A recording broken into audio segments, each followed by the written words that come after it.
Hello and welcome to One on One. I'm Vernon Ramasar and I'm very pleased to say my guest today is a repeat guest because I never get tired of having him on. Dr. Valery forensic pathologist. Welcome back to the program. Nice to meet you again. Well, it's always exciting to have you here because we get an insight into something we hear about in the news usually, cause of death, and there's always things written in the papers, but we don't really know what goes on behind the scenes. Now, you came here today along with a less lively friend of yours. We'll get to that in a short while. But we're here to talk about the Marshall case, because there was obviously a lot of controversy about the cause of death. There was some disagreement. You have come out quite unequivocally and said it was asphyxiation.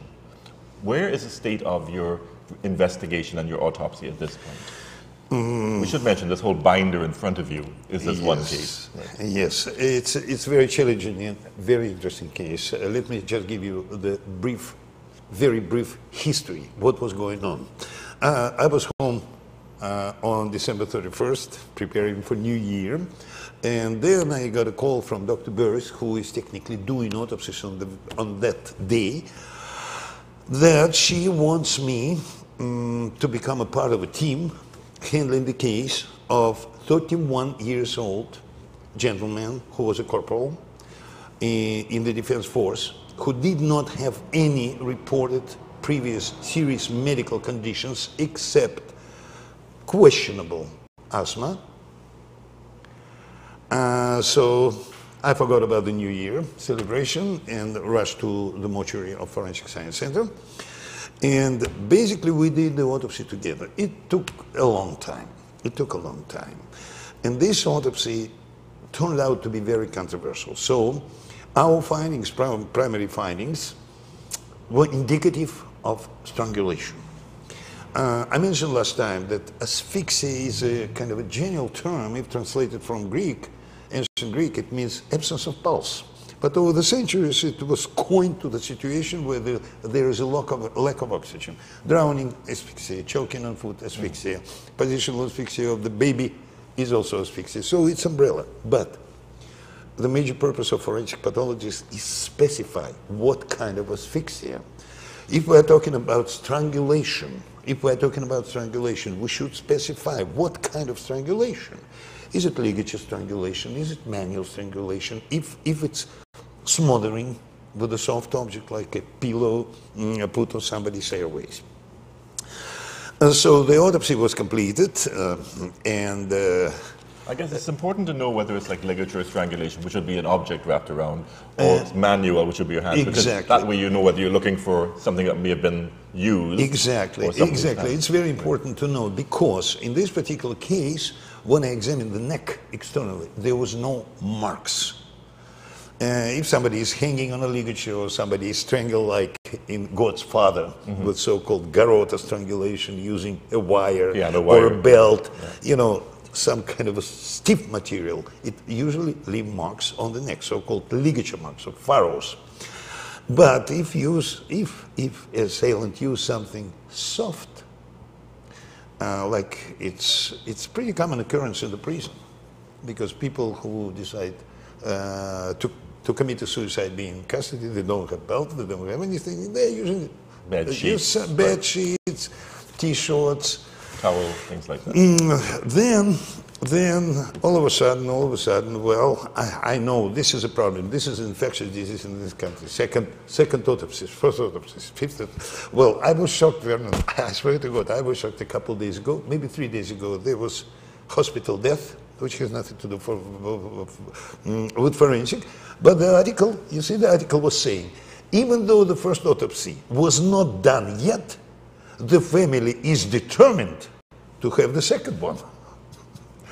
So basis for this is kind of a profound distrust. Most of the people think, okay, we are honest like crystals. Forensic pathologists can be corrupted as judges, as police officers, like anybody else. The second autopsies are usually, well, kind of a commercial enterprise. They're being paid. I mentioned already, if I do the second autopsy here, or give my second opinion, on any case, I do it pro bono. In my line of job, if money is involved, you can expect something.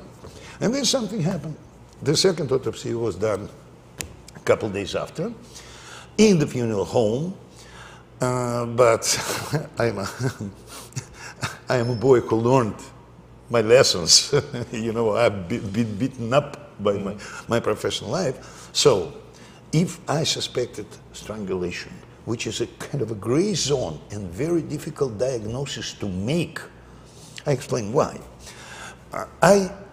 It's perfectly legal within the framework of legality to retain the samples, even the whole brain, the whole neck, which basically later on, when processed, fixed, examined microscopically, can provide unbeatable, beyond reasonable doubt evidence that this diagnosis is right. So I retain the neck, I retain the brain, because we are talking about the asphyxia, and the most sensitive part of the body is the brain. It's absolutely legal, so I'll show you, if we have time left, I'll show you how the brains are processed, because people probably do not know. And then the second autopsy was done. I retained the whole neck, because, let me explain, if we are dealing with injury to the neck organs, it should not be confused with so-called autopsy artifact. Autopsy artifact, well, the heart is pumping the blood to the head against the force of gravity. So the head is always congested. So when we open the body, right, and kind of decompress, there can be leakage of blood. Artificial leakage. I was doing autopsy of the gentleman who died of a chronic renal failure. He had a leakage. I did the autopsy of a young girl who committed suicide drinking lemonade, and she had a leakage. The only way to differentiate is microscopy, which is supposed to be done later. If it's leakage, if it's artifact, in slides, it's gone. If it's real hemorrhage, I'll show you the pictures, if they are not very inflammatory. Now, the structures of the neck, that's why I have my friend. Our trusty friend over there. Yeah, I have my friend here with me. The structures of the neck are very well protected. I mean, the hyoid bone. So it should be blood. There are a lot of muscles, a lot of soft tissue, a lot of blood vessels running. So if the forensic pathologist is supposed to prove, to find any injury, it should be done like in jewelry shop. You sit down with a scalpel, with a forceps, and layer by layer, clean it, and then photography. Photography at different enlargement scale, different enlargement, which basically provides photographic evidence. Now, the next autopsy was done. Oh my God, and the cause of death was reported as asthma. Well, I was confused myself because, you know, my son had an asthma. And, well, people with frequent asthma attacks, number one, they are not supposed to be in the army. Plus, the asthma belongs, chronic asthma belongs to the set of the disease people learn to live with, like diabetics. Which is why it's chronic. Exactly, exactly. So the diabetics, to avoid hypoglycemia, low sugar, they have something to eat. All right?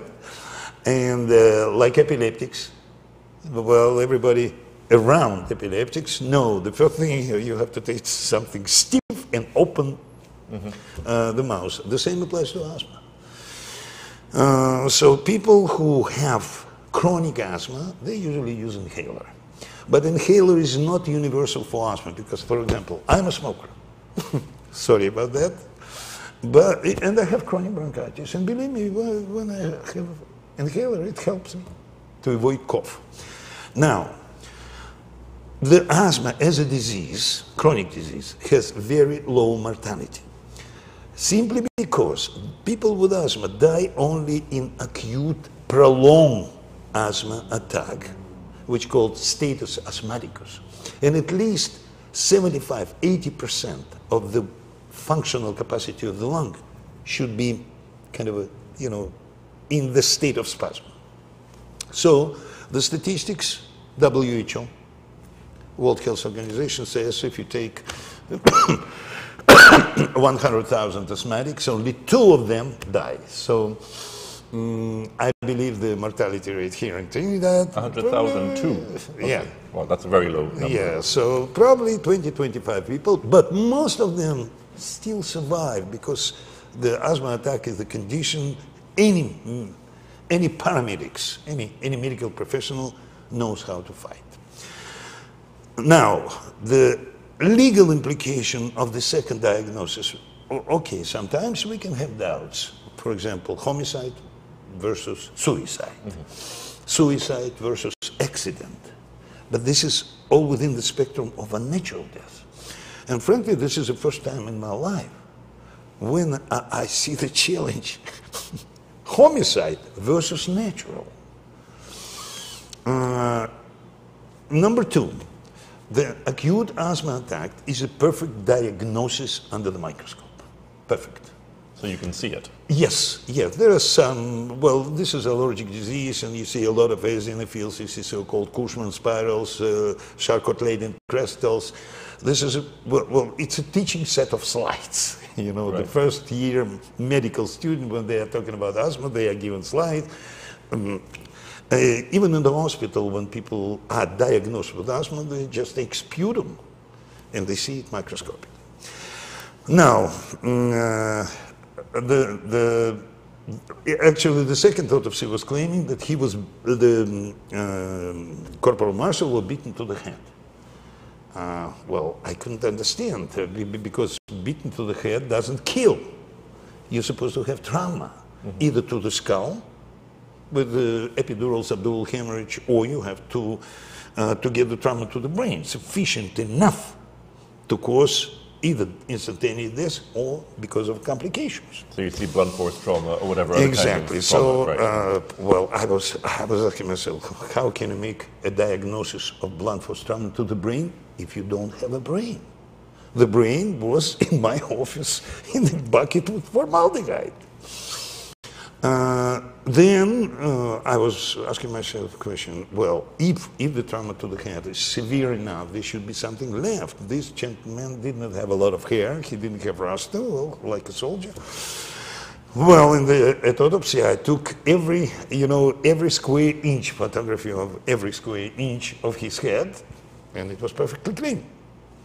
Then on the very next day, the diagnosis was changed for whatever reason to beating to the head, blunt force trauma to the head, and strangulation. It was so confusing that I perfectly understand. People were reading newspapers, what's going on? What kind of qualifications our doctors have? One is claiming, a couple doctors are claiming it's a homicide, strangulation. Another doctor, distinguished doctor in this country, claiming that this is natural. So where's the truth? So at the request, so we'll finish with development, right? Right. But and then I'll show you. When you get those mixed messages going out to the public, it becomes important for you as a forensic pathologist to clear it up, doesn't it? Otherwise, it throws doubt on your profession. Yes, because if you can't tell us somebody died of a heart attack or because they were hit by a bus, those are very different things. Absolutely, you're right, because this is very seriously legal implications. If somebody dies of natural causes, nobody's responsible, right? There is no investigation. Based on autopsy report, somebody dies of a heart attack, it's natural, so what investigate? But if we're talking about homicide, this is a different story. This is a different story. There should be police investigation. And so at the request of all parties, well, newspapers, people were calling it third autopsy. In reality, it was examination in the Forensic Science Center of the samples I retained. Because the body was already not available. The body was buried already. But you had kept the brain and a number of other samples. Exactly. This is an issue because, keeping the body. So what the point to keep the whole body? We are talking about condition of the lungs, condition of the brain, and condition of the neck. So why should we keep the whole body? They can proceed with funeral, that's fine. I live in Flagstaff, I saw the funeral procedure and everything was fine, decent.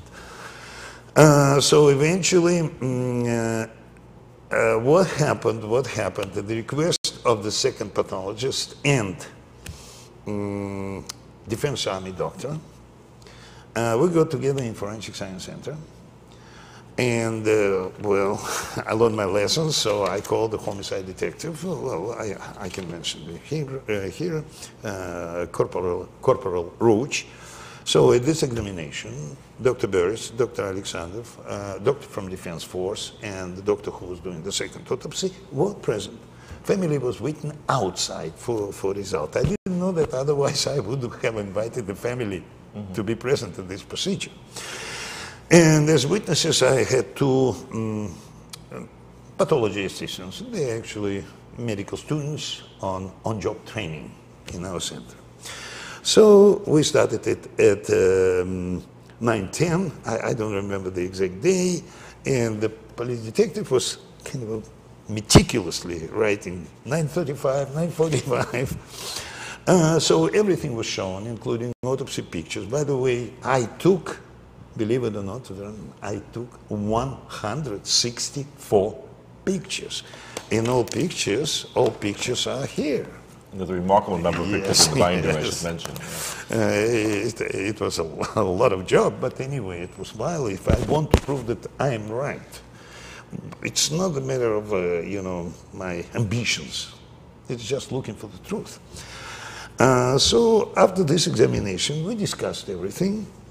And the second pathologist, who was shown everything, nothing was hidden.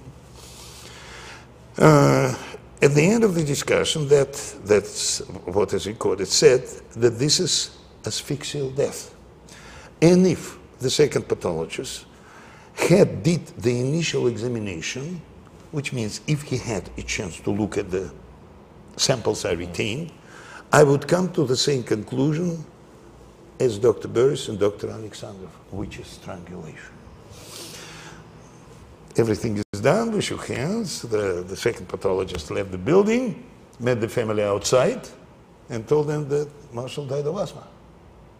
Which is still a mystery to all of us. Well, I didn't see the family at this moment, so I read it in the newspapers. And I was asking myself, oh my God, what's going on? So, not to become,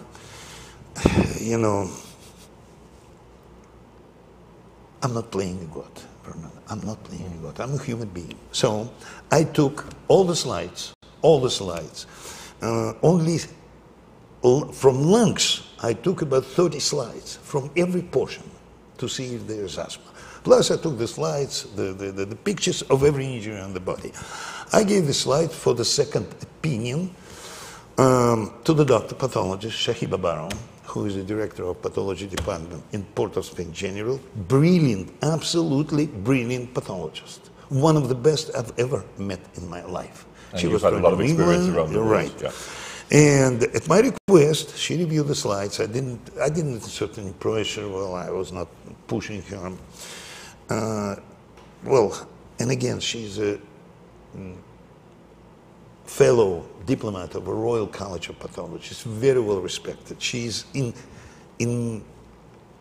pathology, in everyday pathology, reading a lot of slides. She implemented new methods here in this country, like, lymphomas, testing for lymphomas, so-called CD classes. Anyway, her conclusion was simple. It's not an asthma. It's not an asthma. If it's asthma... She said even if there were asthma, it doesn't explain certain things, and one of those was the hyoid bone being ruptured, broken. Now, if we have some time left, we have about 8 minutes. I want to make sure we make use of your friend to explain. So everything is documented here on the discs. Now, what I did, I even performed the CT scan. I have a disc, I have a CT scan. You have lots of pictures in there. And now we can go to the demonstration of the findings. Now, this friend we have a good friend here. Yeah, this is a friend of mine. Anybody who watches TV and those CSI shows will hear about this hyoid bone. Yes. It's a very common thing that pathologists look for, forensic pathologists look for. Exactly. So hyoid bone is a horseshoe bone. I can show you the real one. The real one. That's intact. Yes, yeah, it's intact. So the hyoid bone sits right here, right here. That's why it's called sublingual. It sits hyoid. It means beneath the tongue. Okay. And this bone, that would fit on yes, and it's right here. Unfortunately, my friend Patrick doesn't have a lower jaw. He doesn't, unfortunately. Yeah. So the lower jaw is here, hyoid bone is here, and basically it's attached to Adam's apple. Now, what is the purpose of that bone? I mean, Nobody knows. it's just some vestigial thing from evolution. Yes, but, well, okay. nobody knows what the purpose of appendix. But the thing is, it does break rather Yes, easily yes, if traumatic force is applied to it. Yes. Well, the difference is the Adam apple is cartilage.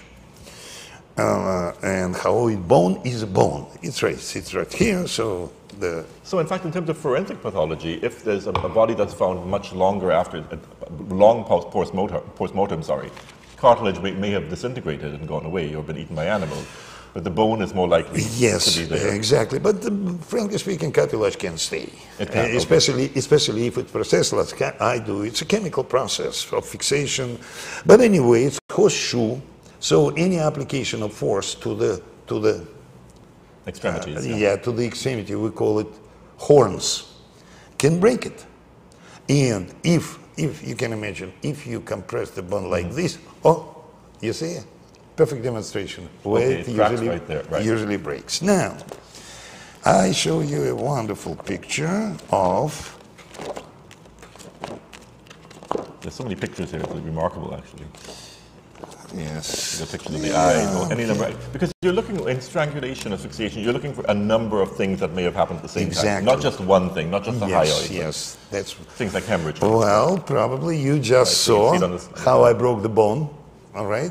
And if you see, this is the actual bone, hyoid bone, from Curtis Marshall. So this is the one from Mr. Marshall? Yeah, this is what we are talking about. So we're seeing a fracture. Exactly. So the application of force is here. That's why the horn is broken.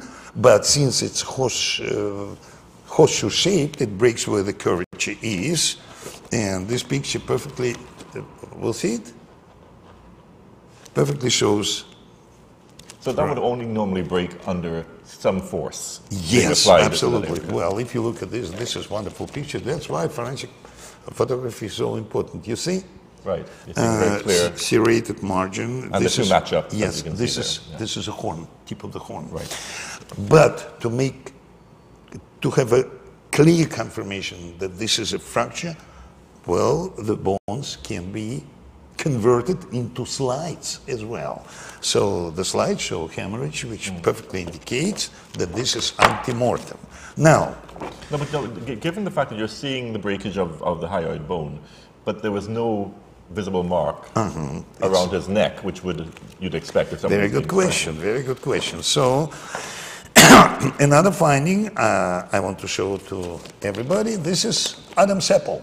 Cartilage. Because of our set here, it's going off a little bit. Yeah, it looks like shield shaped. Right, and then it's right here. Everybody can touch it. So any application of force actually will also cause a rupture. Right. How we can prove that this is ante-mortem but not an artificial? Because if you look at this picture, you see it black. So this is the fact you mentioned before. I'm not the smart, but this is a hemorrhage that we're seeing. Exactly. There, right? The presence of hemorrhage.